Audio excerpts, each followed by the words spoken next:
Welcome to 132nd Cherokee. Join me as I explore why being 132nd of something doesn't keep me from bragging about it. I'm your host, Aubrey Jean.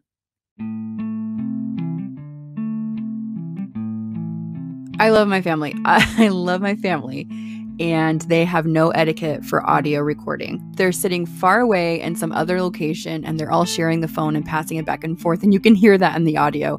My deepest apologies, but they're funny. They're hilarious. So there's 4 things you need to know in this episode. 1, we go over DNA. 2, my dad talks about his dad and revelations that we are still finding out. 3, about the Cherokee land rush and documents that my sister found. And 4, my mom follows up on the Hessian soldier scenario where we had a deserter. So those are the 4 things. We kind of go back and forth about those, but those are the main 4 topics of conversation. I hope you enjoy.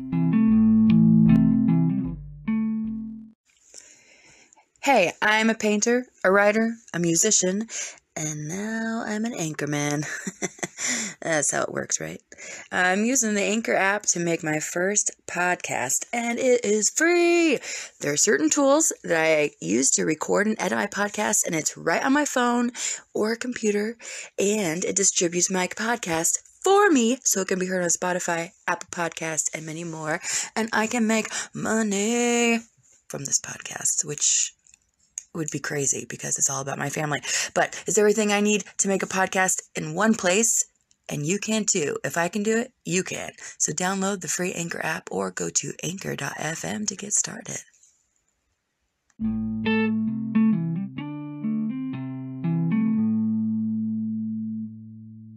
Why is Grandma the one who needs to do this? To prove or disprove, because she's closer in the DNA line. That if there was any Native American in the line at all, it would be proven, it would be less diminished with Grandma. She's the one that needs to do it. Well, yeah, but why are you buying the DNA thing then? Because it's cool. Because she's curious. I want to see what the difference in the sibling DNA. Yeah, I want to see that too. So, Jackie, did you get your DNA? Yeah, I've got the results right here. Cool. Can I see them? Well, see? No, but listen to, yes. Tell me what's going on. The other day you said you got your DNA and you thought you were going to be Gryffindor, but then you were Hufflepuff. Oh, no, those were 2 separate conversations, but I am very, very white. What? I said those were 2 different conversations that I started and didn't finish. What was the Hufflepuff thing about? So when I took the test when I was a teenager, I was a Gryffindor, but apparently I'm a Hufflepuff. That's what that is. Oh my gosh. Okay. So you texted me about a Harry Potter test and I thought you were talking about the DNA test. Okay. So your DNA test, how did that turn out? From what I read, you can get different traits and characteristics from your like mom and dad. Right. So everybody has the same amount of chromosomes or whatever, but you can get different traits, like ethnicity traits from your parents. I definitely got a lot of dad. Did it say that, here, Jackie, here's your DNA, and you got a lot of dad? No, but dad was looking... The percentages. Yeah, okay. Not a lot of her dad, but we already know she's a lot of her dad anyway. So so we've got England and Northwestern Europe at 51%. Germanic Europe at 24%. All right, that sounds like dad. Scotland. it's both of us. Scotland at 20%. Sweden at 3%. And Wales at 2%. What kind of whale do you think? Oh, yeah, beluga, definitely.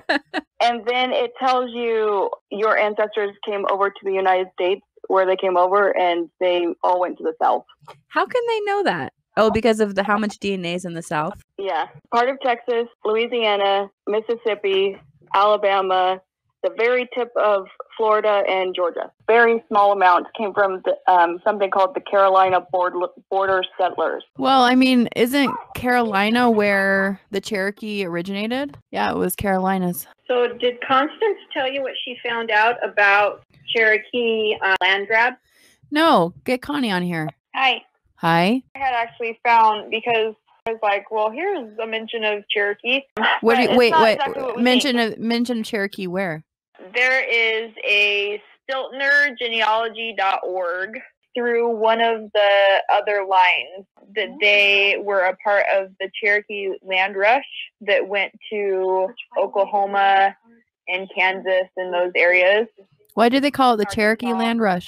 Because it was Cherokee lands that were taken, and then they were trying to settle it. And so it was a land rush. They've had movies about it that depicts like what's going on. So basically they say like this plot in this many miles from the town, and you come back with the plot number, and you like own the rights to the land now. East Coast. Correct. And they had to walk across. Okay. So then after that, they were given these lands, but then these lands were parceled up and given to people in this land rush, right? And a part of this land rush was the Stiltners, including Sarah Catherine Wood and her husband and all of their kids and their parents. And I found the United States of America, like the land agreement, the General Land Office agreement that has all of their information on it, like what parcels they own. Now I know you sent it to me. So Sarah Catherine Wood and her husband, Milburn Jackson, they and all their family, they went to Oklahoma, and they're part of the Oklahoma land rush, and they had Cherokee lands. That was their parcel. Right. The west half of the South 10 section of section 29, and the north half of section 32, whatever that means. Near what city? Near Wayward, Oklahoma. So what you're saying is that when you looked at stuff on the Stiltner side looking for Cherokee mentions, what you actually found was these people, the Stiltners, as settlers who settled Cherokee lands, but there was nothing to be said about their actual heritage. Correct. Did you find anything else? I haven't gone back digging yet. So what do you guys think about this? Jackie thinks she found it interesting on her DNA. I can hear that. Jackie, what did you find interesting? Featured DNA matches, how they're related to you and everything.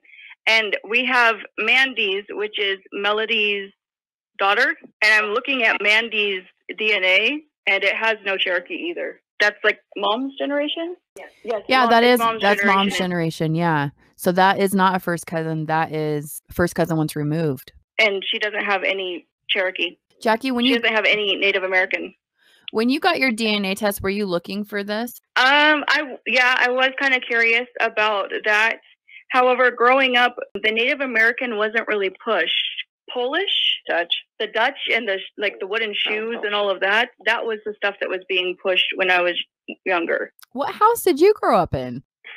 I grew up in the same house you grew up in. I don't remember anything about wooden shoes.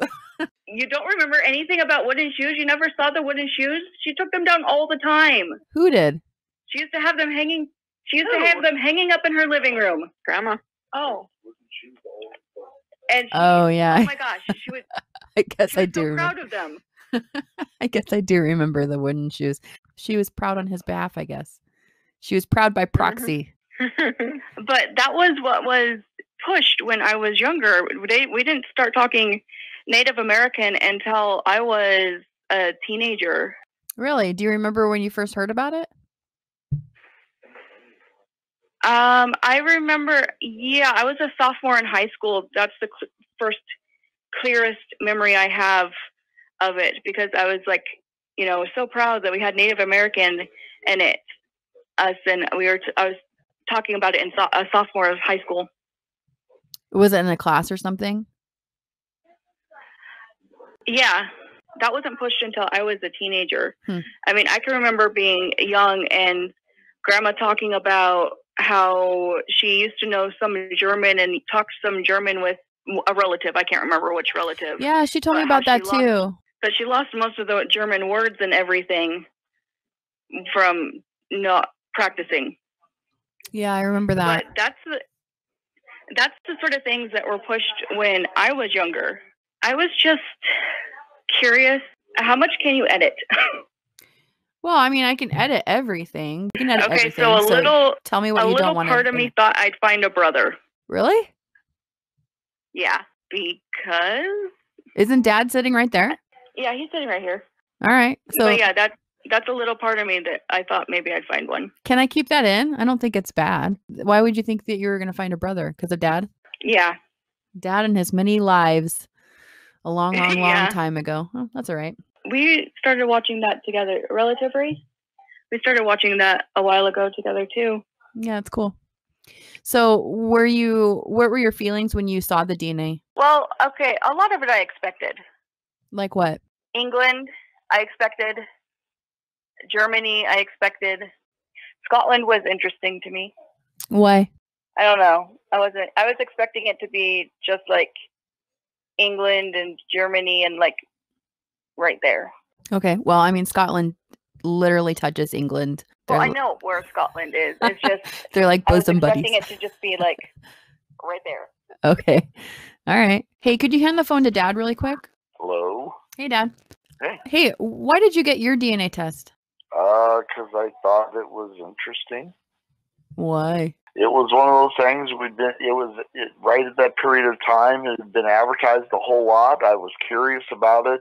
There were rumors in my family too, although we never really discussed it because there was the better likelihood out of moms and we just didn't discuss it. But I grew up with rumors of Cherokee heritage in my family and with Negro heritage in my family. And if you check, if you were to Google Stribling, you'll find 3 black men.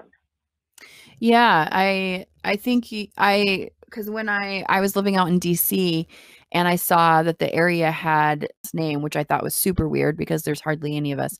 Yeah, there are a lot of people. Well, I've heard of people with a Stribling last name, and then I saw like signs and stuff of other names that we have in our line that I'd never really heard before. They're not really common last names, and so I started digging, and then I learned that yeah, we were around that area where I was in Virginia, and up and down kind of that coast and into the south. So that doesn't surprise me. Right, and so based on that, just curiosity, and it was on sale that year, and so yeah, as I said, being advertised real heavily, so I figured, oh, what the heck, I'll just go ahead and I'll get one, and so I got the DNA test. And what did you find? And did it. Found that I was a white man. Well, I mean, duh. No. But you see, where there is so much race, and I don't consider it to be problematic. But when there is so much and so much in the lines, and as I said, if you Google our last name, if you Google my whole name, you come up with, several black men. I figured, okay, there's a chance of something of color coming back here. And when I got my DNA test, it was like European, and they call it Germanic Europe, which gets you over into that border where you've got, Poland and Croatia and such. But well, that kind of lends another question. Like basically there's this question that you have or had, you're curious about, if somehow our family had, become mixed race and if you're part of that or not. And I mean, the information that I found is it's possible that we were either around or on plantations as white people. So that might have been part of that with slave owners intermingling with their slaves. So the answer that you have in your DNA is unlikely your line, but that doesn't mean that, that people aren't related to you. Oh, I'm absolutely positive that if it got branched out further, that we have relatives of color. I know even closer. I mean, Elaine is part Hispanic. Well, in her DNA, I believe she has African in there, like North African and stuff too. So I know we have relatives. I mean, oh heavens, I'm absolutely positive of that. But there's been and Aubrey, are you recording me right now? Yeah. Do you want me to stop for a second? No, but you can decide whether or not an edit is necessary here. One of the reasons that in conversations with Elaine recently, one of the reasons for I don't know if you heard it going on, is Connie was talking about ordering a test and me saying, hey, here, order another one and send it here. My brother has agreed to take a DNA test. Okay. my brother has agreed to take a DNA test to prove who my father is. Oh, okay. What's the story there? Well, the story there is that we've always known all along that my mother left my father when she was pregnant with me in 1959. That's not normal. For 1959, that's highly abnormal. Right. And the rumor, even amongst the children, other than me, it was something that they never really shared with me, was that Art, my stepfather, was actually the father. Oh, interesting. And when Ken apparently was confronted about it, either by Fred or by his wife Gina, he said his response was that he didn't know whether I was his child or not, but he just considered me to be his. Huh. When did you find that out? It's been over the last couple of months. I have unsure, complicated feelings about that. What do you think? I have complicated feelings about that. Huh. I mean, here was this mean, abrasive man that I grew up with who had moments in our lives of mild tenderness, and he had definitely stronger emotional, how do I want to put it? He acted more like a drill sergeant with my older brothers than he did a father, and we always passed it off because I was so much younger, and it was because I was too young to be treated that harshly. But there again, that was part of everybody suspecting that maybe I wasn't 100%,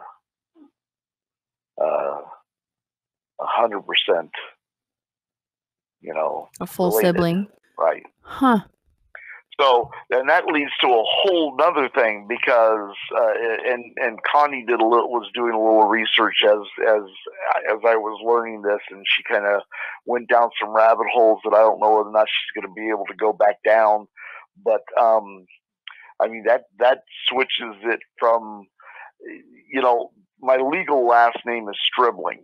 That's how it is Right. on the birth certificate, and that's how it remains, irregardless of what goes on. Right. But that means, from a heritage standpoint, we could be not looking at Thomas Stribling being the progenitor that I'm following back, down the line. It could be Rackett. Well, that was Art's last name, Rackett. Arthur Henry Rackett, Rackett. Wow. And he told us growing up, I grew up with stories from Art about us being related to the Scottish kings and queens. When you say us, do you mean us as in Art was including himself in there? Art including himself and telling me about that. When I thought I learned a few years ago from you that you found out that Art, quote unquote, wasn't your father when you were like in 10 or something. I was told by my mother and by Art in a little emotional setting when I was about between 6 and 8 years old that Art was my stepfather and not my father. Do you think they did a DNA test? Oh no, this is long before DNA, honey. I mean, oh, they didn't. I wasn't sure when paternity tests became a thing. No, and no, this is like 56 years ago. Wow. So no, as I said, I don't know. I mean, my brother is still my brother, regardless. It would just make it interesting to track. Well, I mean, there's a couple things, right? Like tracking DNA is helpful because there are like diseases that, are hereditary. Yeah, I mean, I guess that's really the only thing that's really important. But then there's curiosity along the other line, We're told, hearts be turned to fathers, children's hearts be turned to their fathers, fathers' hearts be turned to their sons. So if it's a thing, mm-hmm.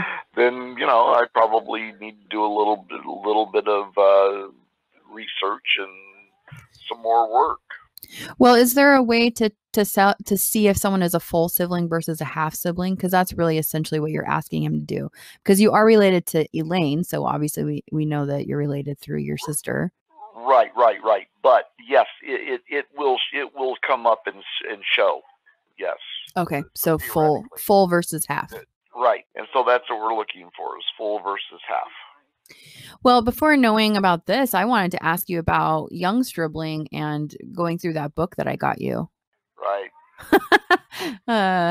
I guess, can we put that complicatedness aside and talk about that a little bit? No. No. Okay. Right now. Okay. Wow. So when is that going to go down? When are we going to be able to find out about it? I'd already talked to Fred and gotten his agreement to take the test.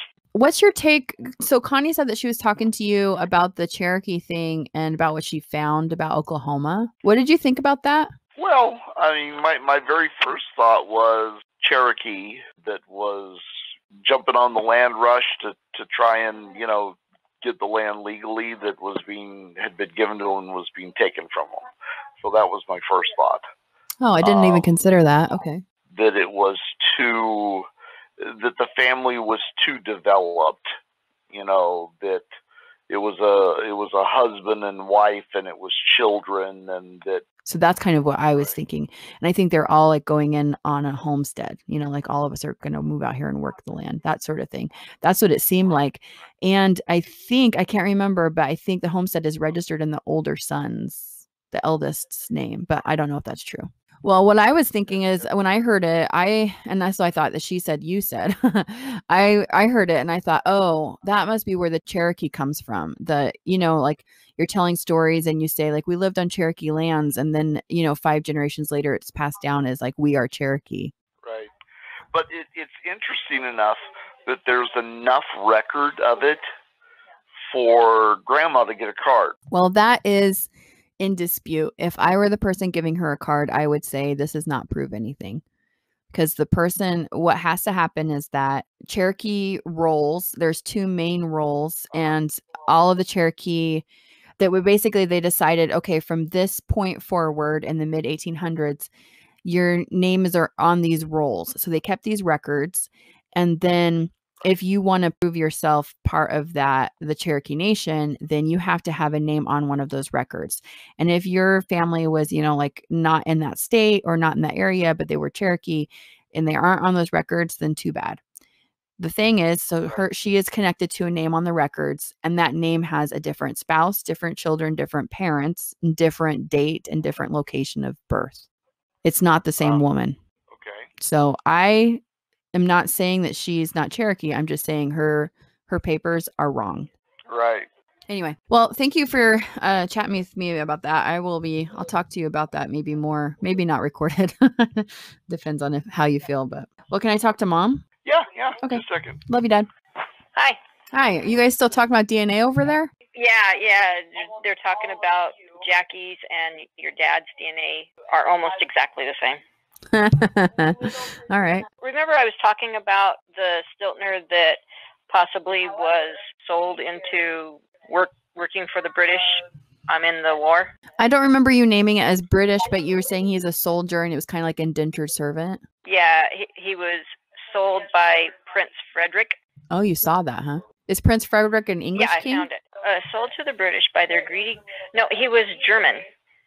So he's called Frederick Charles Stiegler. He was actually named Frederick after Prince Frederick. Father says reportedly Christopher Columbus Stiegler. He changed his name to Stiltner after he defected. He had a wife, Marion Widner, and 10 children, but it was 10 years before he felt it was safe to send for them or live with them openly. And then it did say Ross did not. So Ross is the guy recounting this from stories that his dad told him. So this is the first Stiltner, and where most of the Stiltners in the United States came from. Is this on the Stiltner website? I think so. It's from www.stiltner.org. I think he was probably one of the 29,867 Hessians brought over by the British, paid soldiers who were not too interested in the war. In fact, many of them were carried from their homes by press gangs, having been literally sold to the British by their greedy Prince Frederick. Nonetheless, 7,555 gave their lives for the British cause, but another 5,000 deserted or arranged to stay in America at the end of the war. Oh, wow. Interesting? That is interesting. So this is the American Revolution? Yeah. That's pretty cool. I think I want to research, the German mercenaries. I guess I'm just calling them mercenaries, but I don't know. The German troops. Could be a mercenary. Yeah, I don't know. Are you a mercenary if you're pressed into service, or are you a mercenary if you're getting money for serving for a war that's not your fight? I'm not sure. I don't know either. I think you're quite possibly a slave.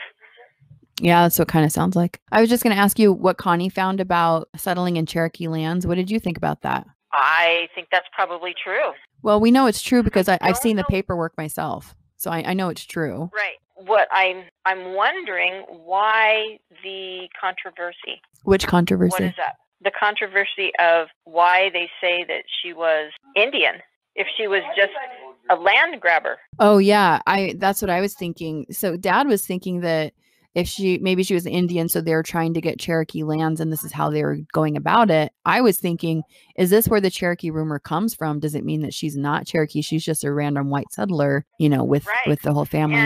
And like Constance was just saying, I just showed her, and I don't know where the page is now, of a page where this guy, I think his name was Jason, or does it start with a J? Jason something.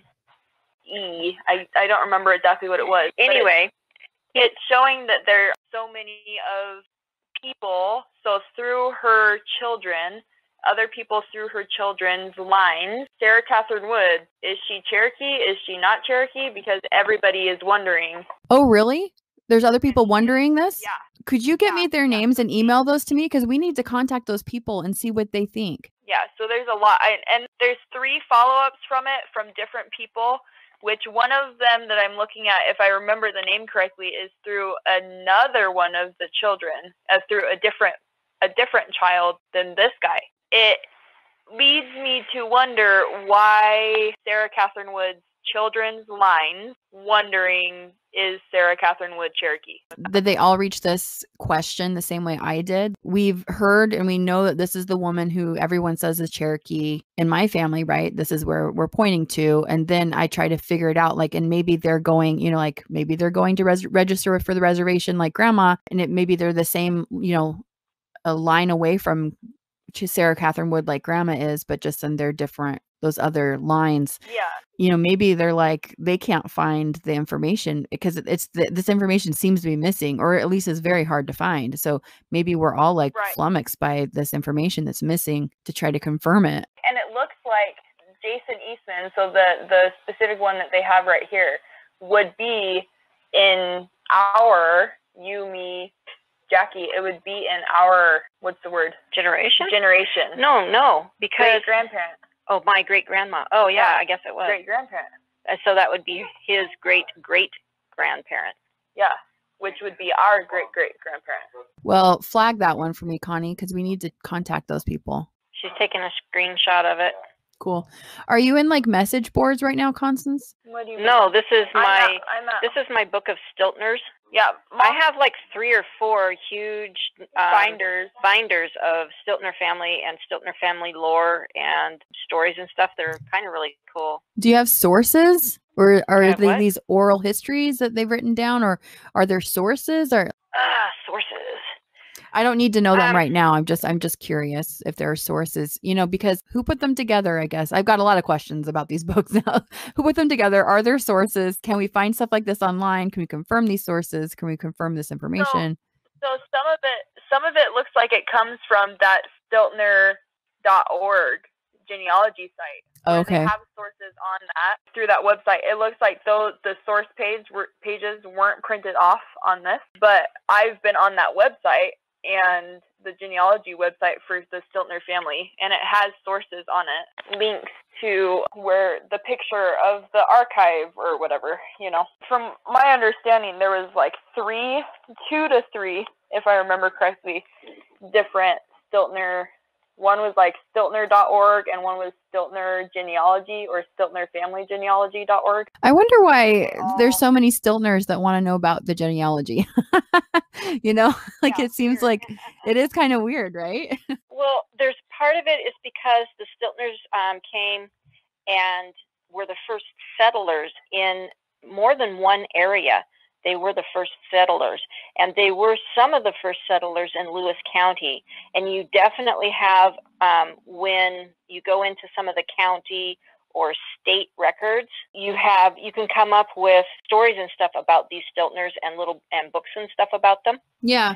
So there is written histories about them, you know, the first landowners and things like that. What did Connie say? Homesteaders. They were homesteaders in a lot of areas. Milburn, when they came, so they had the homesteads in Oklahoma, and then Milburn and Sarah and either one or two of the children moved to Washington and homesteaded Washington in Lewis County and in... Is it Cowlitz County? I'm not sure. Yeah, something like that. So I have some theories, and I don't know if they're true. Do you want to hear them? Sure.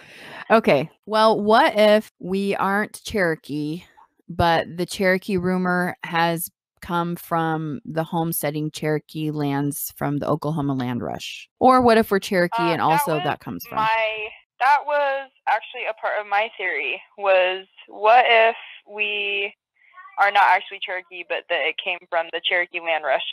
Because there was the Oklahoma land rush that happened before the Cherokee land rush. And then the Stiltners, this family of Stiltners, so Milburn, Sarah, and all of their kids, specifically homesteaded in the Cherokee portion of that land rush. Which does not mean that they're Cherokee, but it does mean that they were, like, that is where any mention of, like, people of any, like, oral histories being passed down, like, that could be a very good indicator of why there would be some sort of mix-up. Yeah, it's like a kernel of truth, and that starts a myth or a rumor or something, and it's a story that's passed down. So yeah, or somebody not understanding that they didn't have to be Cherokee to homestead the Cherokee land rush, you know? Right. And then they're like, well, then somebody must have been Cherokee, and so it doesn't mean that they're not, but it doesn't mean that they are. Right. That's what I was thinking. Like the second thing, maybe what Dad said is that maybe she was Cherokee, and for whatever purpose, either just because they wanted to settle new lands and get out of the East, or she didn't want to be persecuted and sent off. Right. But then somehow ending up in Oklahoma, maybe she did want to go to Oklahoma. If she was Cherokee, she wanted to go to where the other Cherokees were. Maybe there was that. And her white family was like, okay, well, let's go settle some land. And maybe that happened. It's an interesting tidbit, but we don't really have an answer. But then another thought I was saying, so remember how Grandma was saying, one of her stories is that, oh, and you haven't heard it because I haven't posted it yet. One of her stories is that Milburn Jackson's son, which is Grandpa Warren's dad, he signed away his right. And I was like, what does that mean? It doesn't sound, I've never heard of that before. Not to say it's not a thing, but I've never heard it before. It sounds suspect. And I need to do research just to make sure that, what is she saying? What's the take on it? But I was thinking, what if because we know for sure that they had this land in the Cherokee land. So what if this son who is signing away, what if he was just signing away his rights to this land? And it doesn't mean if he's Cherokee or not. All it means is that his family settled it.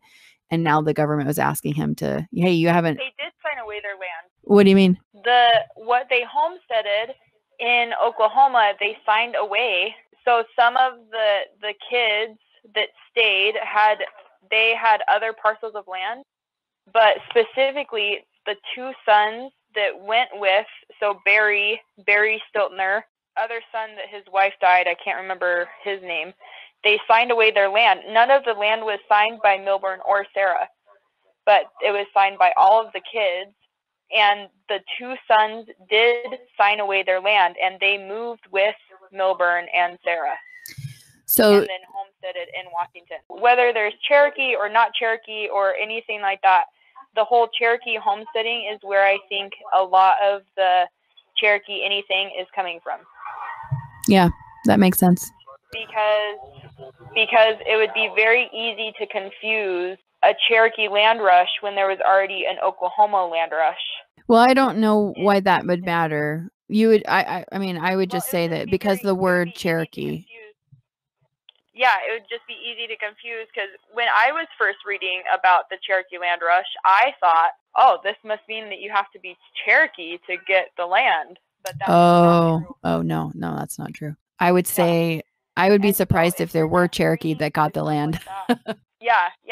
So if you're just reading through that stuff and you don't have like that thought, then it would be very easy to be like, oh, well, these people must have been Cherokee then. And then they signed away the land, so they must have signed away like their Cherokee rights. Connie, do you think that you think you can do some research to like find that parcel and get the exact coordinates? Wouldn't it be neat to just to go see if it was like on a Walmart parking lot or something? Yeah, I mean, I don't know what it is now.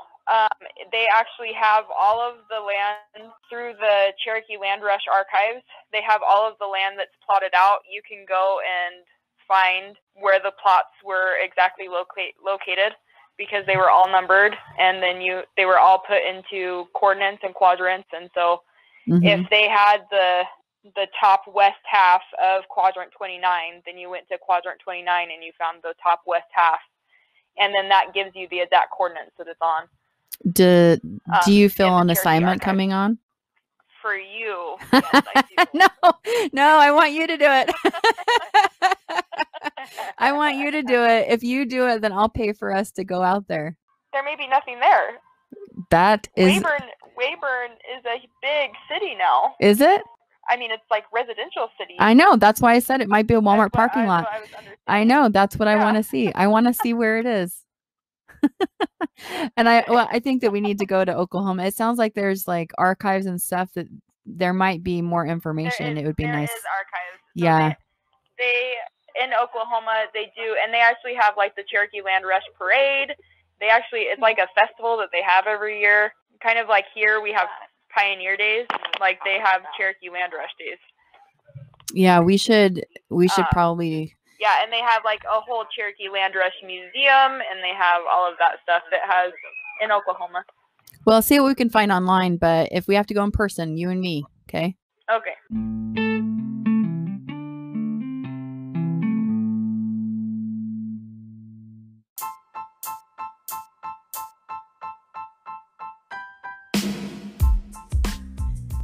One 30-second Cherokee with Aubrey Jean, and with all the favors I can cash in. Produced by me, Aubrey. Executive produced by nobody, because I don't know what that means. The Anchor app by Spotify holds my hand for all the engineering. The music is also found on Anchor. You can rate and review this show on many podcast platforms someday, and you might find your review featured on a future episode. Or I might burn it in effigy. Got comments? Send me a message at anchor.fm/Aubrey-Jean. That's anchor.fm/Aubrey-Jean.